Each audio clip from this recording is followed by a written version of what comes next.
in die verlede gedoen het. Maar dit was ook op julle blaadjies wat julle vir my ingevul het, was dit iemand se versoek. En dit was vir my lekker om dit af te stof en 'n bietjie weer daarna te kyk. Nou, die vraag is, op watter stoel sit jy?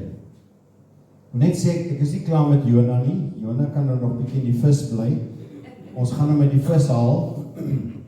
En ek wil nog Jonah se gebed behandel en dan wil ek Nineve se reaksie behandel. So dit gaan nog 2 keer gebeur. Hierdie tema kom eintlik baie voortdurend in die Bybel voor. Dit begin by die volk Israel. Die volk Israel was, nou net seker maak is die 3D, nee, ja. Die volk Israel was slawe in Egipte. Toe word hulle, ons ken die hele verhaal van Moses en toe word hulle bevry uit slawerny, staan daar so mooi. Maar nou is hulle in die woestyn. Hulle was nou bevry, maar in die woestyn. En dan die derde, die eerste, is die beloofde land. Nou, die vraag aan ons gewoonlik is, waar sit jy? Nou, ek gaan nou soms sê, ons almal sit hier. Almal sit op stoel 2. Maar, as jy dan vir my vra, wat is die rede? Kyk daar nou een so 'n bietjie weg, want hy is ongered. Ongered, gered. Maar, hoe kom ons meer hier? Nou, in Rigters, ek het al die tekste vir jou in die blaadjies, so jy hoef nie te skryf nie. In Rigters 2 vers 10 staan daar, van 'n geslag wat nie geweet het van die Here se wonderwerke nie. In Rigters 2 vers 7 staan daar, en hulle het al die groot werke van die Here gesien. Let wel, gesien. En dan, as jy oorgaan na Josua toe, dan hulle het die werke van die Here laat gebeur. Daar's 'n groot verskil. Hierdie mense sien dat geestelike goed gebeur, maar hierdie mense laat dit gebeur.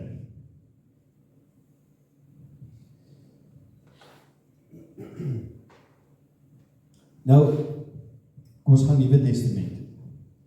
In Korintiërs 1 Korinte 2 staan daar, maar die natuurlike mens, neem die dinge van die Gees van God nie aan nie, dit is vir hom dwaasheid, hy kan dit nie verstaan nie, omdat dit geestelik beoordeel moet word. Nou, dit is baie waar van enige iemand wat nie God dien nie. Hy verstaan dit nie. Dis die natuurlike mens. 1 Korinte 2 vers 14. Dan 1 Korinte 3 vers 1 sê Paulus, ek kon nie met julle spreek soos met geestelike mense, nie geestelike, natuurlike, geestelike. Nou maak Paulus die onderskeiding, maar ek moes met julle praat soos vleeslike Christene. En dan vers 15 staan, maar die geestelike mens beoordeel alle dinge, self egter word hy deur niemand beoordeel So in Korintiërs kry jy ook die 3 onderskeidings. Die natuurlike mens wat God nie dien nie. Hierdie 2 dien die Here, maar hierdie ene is nog vleeslik. Die vlees speel nog 'n rol.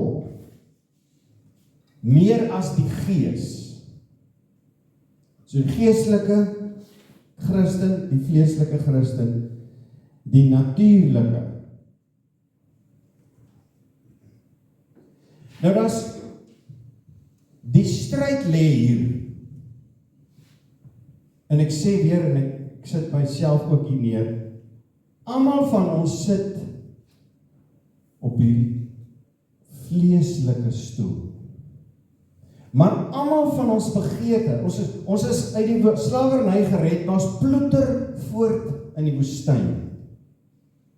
Ons wil graag deel van die beloofde land. Paulus beskryf dit, hy sê nogal, wat ek wil, dit doen ek nie, wat ek nie wil nie, dit doen ek. Maar dan sê hy in Galasiërs, ons wandel deur die Gees, laat die Gees ons gedrag bepaal. So dis die punt. Die punt is om van stoel 2 meer en meer die keuses wat ek maak, die Gees my gedrag laat bepaal. Nou, 'n ongeredde is, die eie ek is op die troon. Die vleeslike Christen is die eie ek is daar en God is ook daar, maar dit is ek, dan God, en dan God, en dan ek, God, God, ek. Terwyl die lewe van oorwinning is, God is in beheer van alles in my lewe.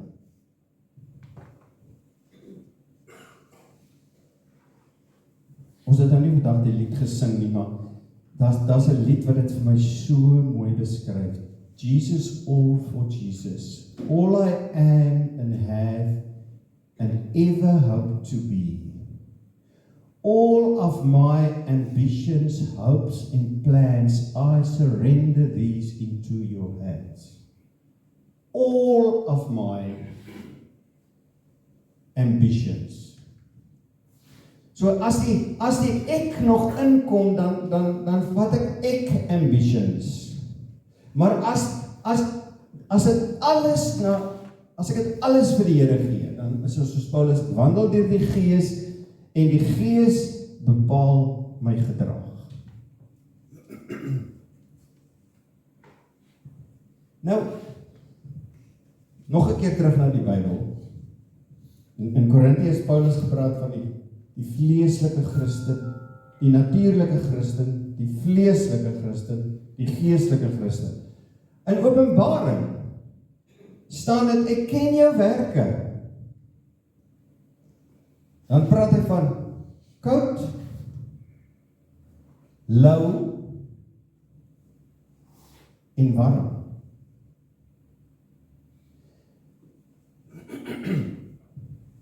Nou, kom ons sê, ons almal stap 'n pad met die Here. Die Here praat met ons almal. Hierdie ou, die beloofde land, die lewe van oorwinning, die wandel deur die Gees, want die Gees bepaal my gedrag. Hierdie ou kan vir jou sê, vanoggend, toe ek stilte tyd gehou het die Here vir my gesê, wow. Hierdie een sê baie keer, op 'n jeugkamp toe ek in matriek was, het die Here my ontmoet. Maar dit is nie vars. Dit moet vars wees. Dit moet vanoggend wees. Nou stoel 2 mense, waar ek weer sê waar ons almal is, Ons maak dit moeilik vir stoel 1 mense en vir stoel 3. Die heidene sê, julle is skynheilig, want julle sê julle is kinders van die Here, maar kyk wat doen julle? Julle doen dit en julle doen dit, en dan is julle kind van die Here, dis soos dan is die ek en dan is God, en dan is die ek, so, terwyl hulle beskuldig weer hierdie, julle is met die Bybel oor die kop geslaan, als vergeestelik julle. That's the point van 'n oorlewe van oorwinning.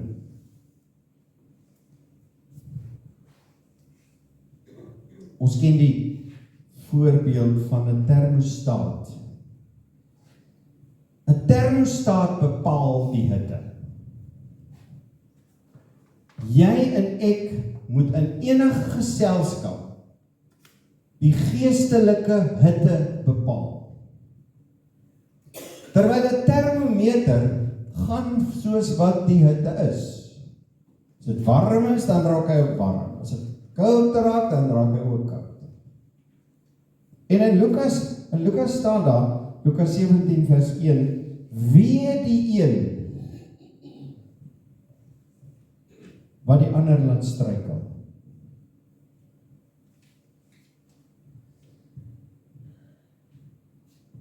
Omdat die ek nog baie keer op die stoel gaan sit, die hoofstoel in my lewe, soek hy erkenning. Hy wil raak gesien word. En ek het al die voorbeeld vertel en ek wil dit weer vertel vanoggend. Ons het een keer 'n spesiale insameling gehad. En ek onthou baie goed, daai week voor dit, toe betaal iemand in Helderbaai se rekening R1000 in. Maar jy kan mos nou, as jy 'n betaling maak, 'n klikkie mos is 'n notification kan jy send na, dan toe tik die persoon my selnommer in. So, sien ek kommenteer, hy het nou R1000 betaal. Vir wat? Vir wat wil jy dat die dominee dit weet? Daai selfde week, ons praat nou 10 jaar terug, betaal iemand in die Helderbaai rekening in anoniem R100,000. Weet tot vandag toe nie wie dit is. God bless you. Want dis die punt. Dis wanneer God, hy ou het 'n belegging in die hemel gemaak. Die Bybel sê, moenie vir julle skatte bymekaar maak waar mot en roes verniel, waar die dominee weet jy die 1000 betaal nie. Maak vir julle skatte bymekaar in die hemel waar God weet.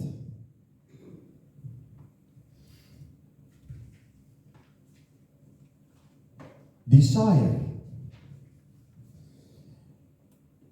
Die Lukas 8. Met die saai het 'n deel van die saad op die pad geval en die voëls het gekom en dit opgepik. Dit het geen vrug gelewer nie. Dis in die lewe van 'n ongelowige waar daar woord gesaai word, dis hierin en daaruit. Vers 7, nog 'n ander deel het tussen die onkruid geval en die onkruid het daarmee saamgegroei. Dit laat my nou dink wat ek gesê het, die onkruid en die saad, ek, God, ek, wie is baas? Wie is op die troon?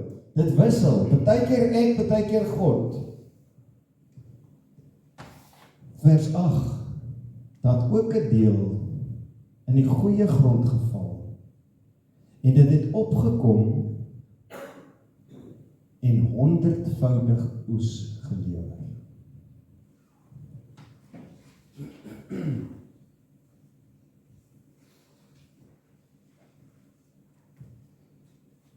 Oes, vrugbare grond tussen die dussels en dorings op die pad opgepik, bygesit. Johannes 15. Ek is die ware wingerdstok en my Vader is die boer. Elke loot wat nie vrugte dra nie. Die ongereddes dra nie vrugte nie, want dit is nie belangrik nie. Hulle is die kind van God nie. Maar die wat vrugte dra, snoei hy reg, sodat dit meer vrugte kan dra. Vers 5. Ek is die wingerdstok, julle die lote. Wie in my bly, met ander woorde, probeer voltyds in my bly, ek bly in hom, sê Jesus. En hy dra baie vrugte. Baie. So, geen vrugte,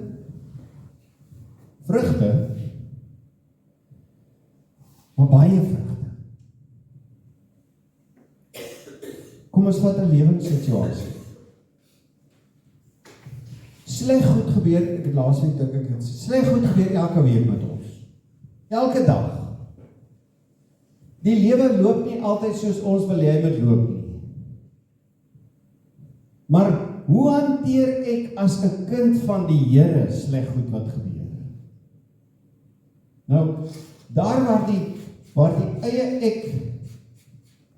ek spring gewoonlik op die troon as sleg goed gebeur. En dan begin ons en ons soek almal wat wil luister, en ons spoeg alles daar op daai ou uit. Dus jy steek 'n vuurtjie aan en jy steek hom gewoonlik aan daar waar reeds enetjie brand.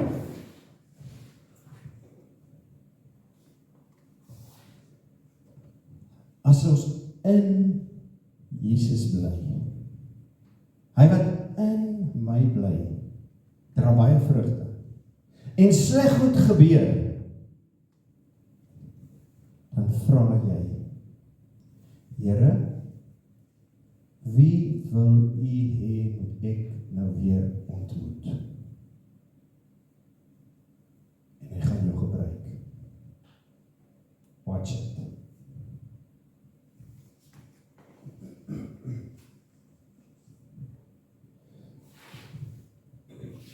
Worry. Om te worry oor iets wat jy nie kan verander nie is useless. Om te worry oor iets wat jy kan verander is stupid. As jy net soveel bid is wat jy worry, gaan jy baie minder rem oor te worry. If it's not worth praying about, it's not worth worrying about. Ek vind dat ons as kinders van die Here, en ek sluit myself daarby in, dit skok my oor hoeveel ons nog worry. Want in Matteus is Jesus aan die woord, dan sê hy, julle moenie soos die ongelowiges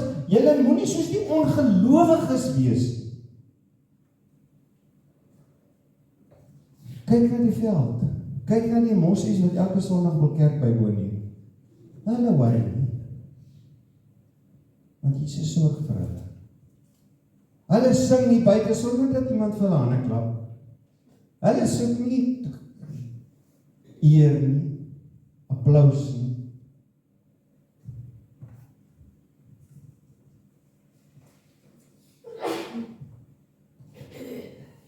Sonde.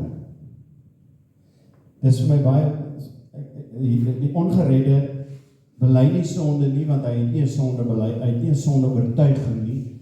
En as jy nie sonde na Jesus toe bring nie, dan is daar nie vergifnis daarvoor nie, want jou sonde word bely en dan kom vergifnis. Nou hier is twee mense wat in die woestyn rondploeter en nie die beloofde land ingaan nie. Afhangende, dis baie interessant, ons as mens ons is 'n interessante spesies. Afhangende van in ons bril hoe groot die sonde is. Want by ons is sondes groot en klein. By God is sonde teen God, is al. Is nie groot of klein. Maar nou sal ons dink, dit was baie bad van my. Ek sal vir die volgende 4 weke moet kerk toe gaan, om dit vergewe te kry. Of ek sal met volgende week elke oggend stilte tyd hou en 1 dag vas. You don't understand die kruis.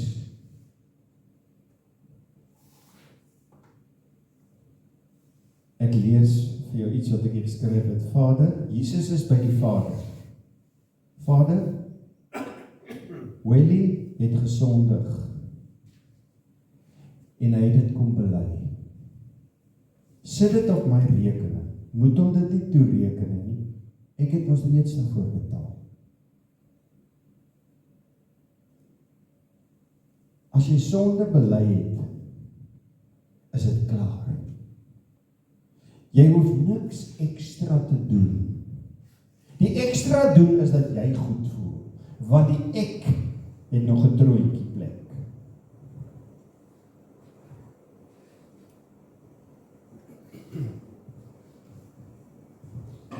Ek het 3 woorde die week raak gelees. Wise, foolish and evil. Nou evil, jy kry wise mense, foolish mense en evil mense. Evil mense is in pas op vir hulle. Evil mense is daai mense wat vir jou sê, praat met my prokureur.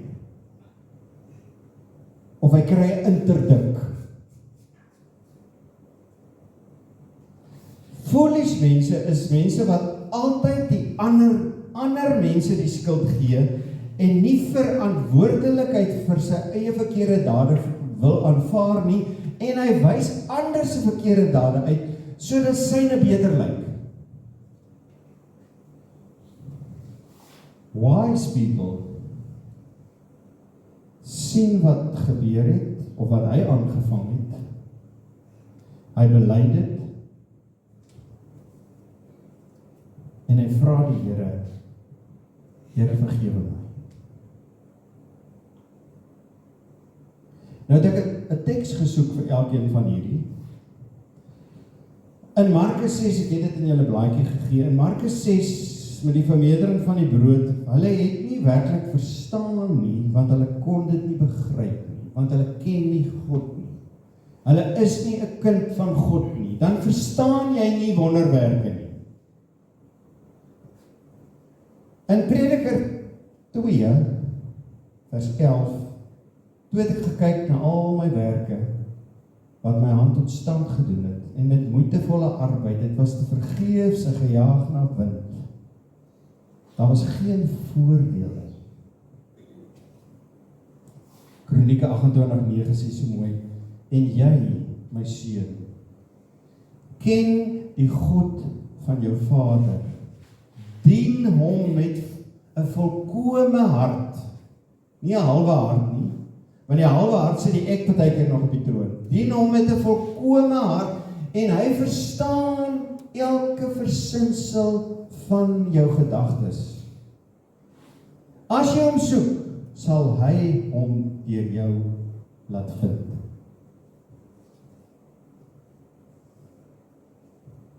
Is dit nie mooi nie? As jy hom soek, sal hy dit die deur oopmaak. Hy sal hom deur jou laat vind. Nou is my vraag, wat kan ons doen? Want ons is almal hier. Baie van ons is baie meer hier as hier. Baie meer by stoel 2 as stoel 1, want die ek kry nog baie meer toegang tot die troontjiestoel. Wat kan ons doen? Is daar aksiestappe wat ons kan neem, sodat ons lewens meer en meer 'n lewe van oorwinning in die beloofde land. Wandel deur die Gees, want die Gees bepaal jou gedrag. Nou die eerste een, wil ek nie eens veel oor sê nie, want ek preek elke week daaroor is. Jou gedagtes. Iemand het gesê, keep your thoughts positive, because your thoughts becomes your words. Wat jy dink, spreek jy.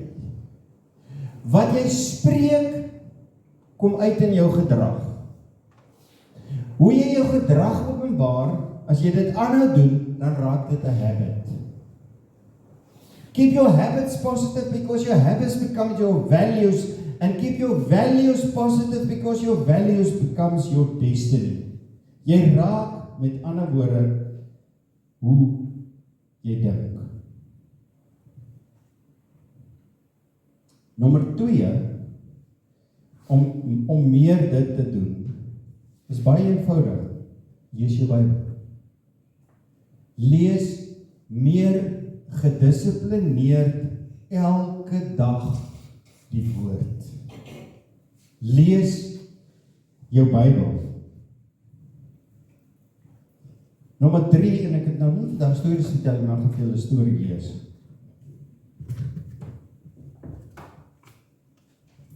Uit iemand wat 'n storie dagboek geskryf het, se boek. My derde punt is, as ons meer dit wil doen, meer die ek van die troontjie afhaal, meer God op die troontjie sit, skryf joernaal van jou lewe. Elke dag. Weet julle, daar staan in Josua 4, as julle kinders eendag hulle paas vra, wat beteken hierdie hoopklippe? Moet julle die kinders sê, die volk het op droë voet deur hierdie Jordaan gegaan. Dit is 'n herinnering. As jy dit gaan begin doen, en jy gaan, ek het op my rekenaar 'n joernaal folder geopen, en dat ek vir elke dag van die jaar 'n folder geopen, en as ek op 23 Augustus klik, dan is daar 'n Word dokument in. En as ek hom oopmaak, ek tik altyd 2026 bo aan. Maar dan page ek down. 23 Augustus 2025 was ek geestelik hier. Dit het met my gebeur. Dit het ek vir die Here gevra. Jou mond gaan oop. Oor hoe die Here met jou werk. Jou mond gaan oop. Maar gou 'n storie. Max Ricardo sê, een oggend op pad, ek vat my kind skool toe, sy kom agter, ek is bietjie bekommerd. Hoekom is pa so stil, vra sy my? Ek het gesê ek is bekommerd oor die sperdatum van 'n boek wat ek moet voltooi. Kinders weet nie altyd wat in hulle pa se lewens aangaan nie. Toe vra my dogter, het pa al ander boeke geskryf? Ja. Hoeveel? In daardie stadium was die antwoord 15. Het pa al ooit voorheen 'n sperdatum gemis? Nee, het ek geïrriteerd geantwoord. So die Here het pa al dus 15 keer gehelp. Ja. Het pa elke keer die sperdatum gehaal? Ja. Nou as die Here pa 15 keer gehelp het, hoekom sal hy pa nie nou help? Ek sou gesê, klim net uit, dis die skool. Klim net uit.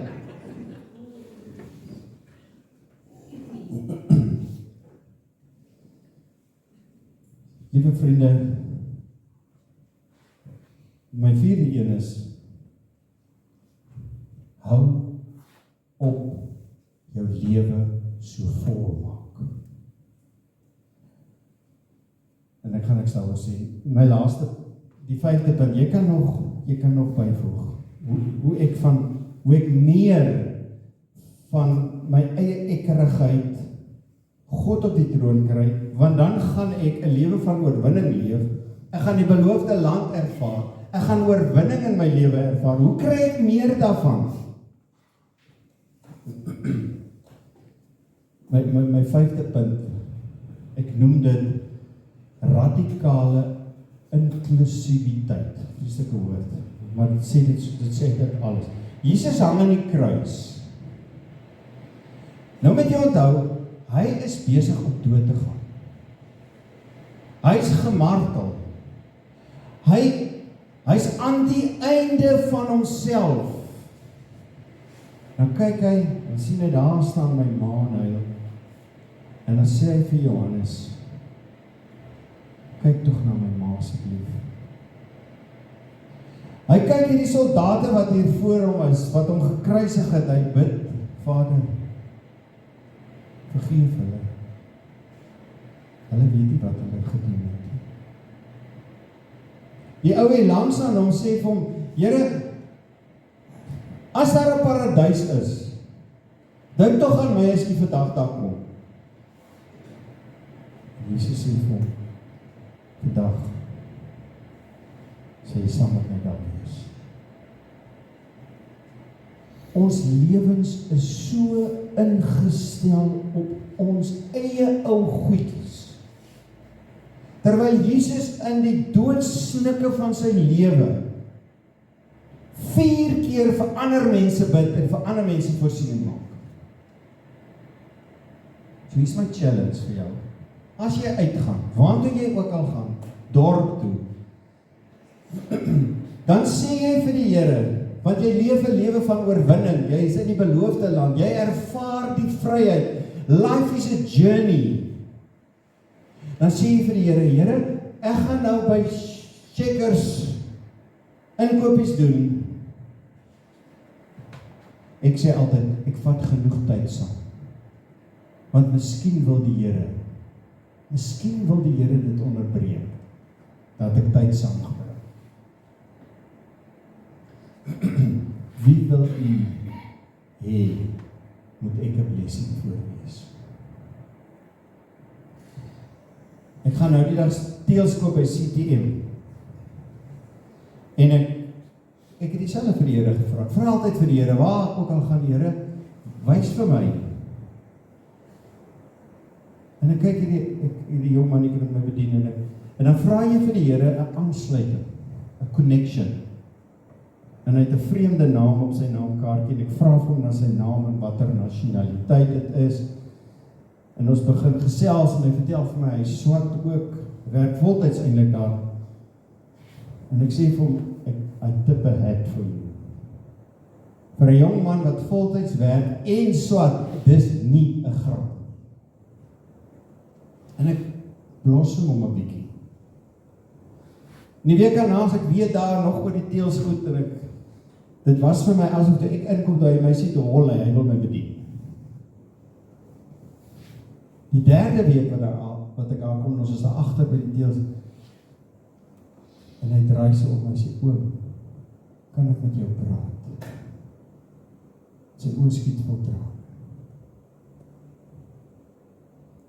Die Here wil vir jou en my gebruik.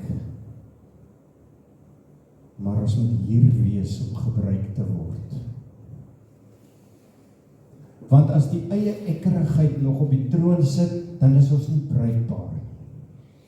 Dan is ons soms bruikbaar, die kere wat God daarbo is, dan is ons bruikbaar. So as jy dorp toe gaan, as jy ergens heen gaan, vat 'n R100 saam, vat 'n gevriesde bakkie kos saam, vat wat ook al. Vra die Here wat moet jy saamvat. Weet julle, life is a journey. Jy gaan die geestelike lewe vir jou interessant maak. Deur uit te gaan en vir die Here te sê, Here, U is op die troon, use me, gebruik my. En dan kyk jy. So, ek sluit. Vir die ongeredes bid ons. Vir onsself bid ons, want ons sit almal hier. Maar wat kan ons doen om meer dink aan my blaadjies staan die 5 punte, en ek wil jou uitdaag om net een van die 5 punte, die een waarop jy die swakste vaar, aan aandag te gee en oor te begin bid. Mense, die wêreld daar buite is honger vir 'n kind van die Here wat oorwinning leef. Honger.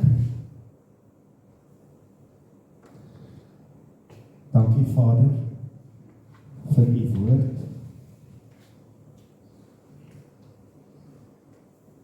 Here, vergeef ons dat ons so baie kere te hastig is om bruikbaar te wees. ons eie koppe vol, ons eie negatiewe gedagtes het om bruikbaar te wees? Of Here, U is net nie op die troon daai dag. Help ons, Here, vergewe ons eerstens. Maar help ons fokus, sodat ons meer tyd in die dag deur die Gees wandel en die Gees ons gedrag bepaal en die Gees ons kan gebruik in ander se lewens. Here, stuur ons hierdie week uit, almal van ons wat vanoggend hier sit en hierdie woord gehoor het, stuur ons hierdie week uit, verras ons met wie U oor ons pad gaan stuur en dan gebruik U ons. Amen. Baie dankie, daar's koffie, iets te eet, kom ons geniet dit.